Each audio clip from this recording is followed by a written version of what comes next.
Siapa yang cita-citanya jadi orang kaya? Sama. Setelah memperhatikan orang-orang kaya di sekitar lingkungan gue mendapatkan beberapa insight di mana hal tersebut ternyata nggak gue lakukan. Dan mungkin ini juga jadi sebab kenapa sampai sekarang gue masih berusaha agar mencapai ke dalam fase menjadi kaya secara finansial. Gue sampai mempertanyakan berkali-kali, gue sanggup gak ya ngelakuin hal ini? Bener gak ya mereka orang-orang kaya itu ngelakuin hal ini? Tapi setelah gue pikir-pikir dan pada akhirnya gue terapin dalam beberapa bulan belakang, ternyata ada sedikit perubahan dalam hidup gue.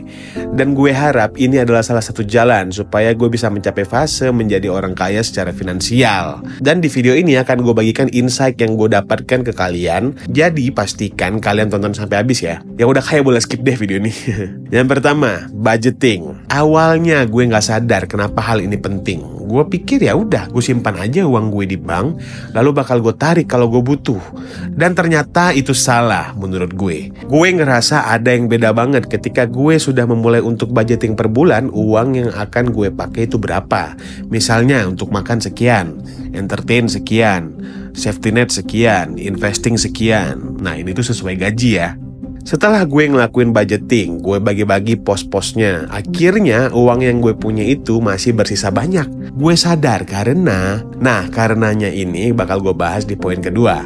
Sebab uang gue masih bersisa itu karena gue akhirnya disiplin. Gue rasa budgeting akan percuma jika gue gak disiplin atas budgeting tersebut.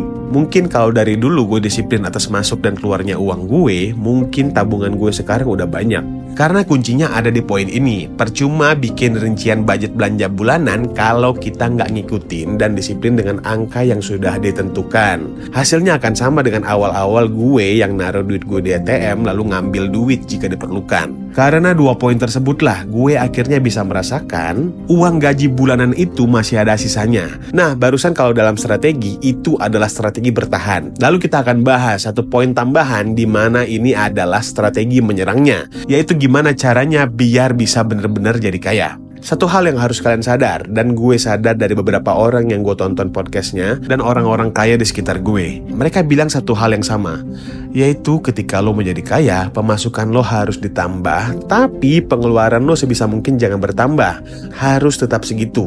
Ya nambah dikit bolehlah, cencai. Nah ini adalah salah satu poin penting jika mau kaya secara finansial.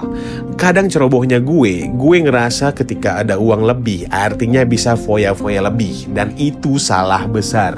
Gue sadar dan mengakui kesalahan tersebut, karena itulah sebab kenapa gue susah banget buat bisa jadi orang kaya. Yang gue pikirin ketika gue punya uang lebih, itu artinya kita bisa make buat beli ini itu untuk memenuhi keinginan kita. Dan sebenarnya nggak gitu. Oleh karena itu, untuk menjadi orang kaya ada 3 hal yang benar-benar harus kalian lakukan. Gue nggak bisa jamin strategi ini efektif 100%, tapi at least gue mendapatkannya dari sumber yang memang orang yang sudah kaya, dan ternyata memang mereka melakukan hal tersebut. Dan setelah gue lakukan, gue merasakan dampaknya pada hidup gue. Nah, menurut kalian cara ini benar nggak? Sharing dong di kolom komen.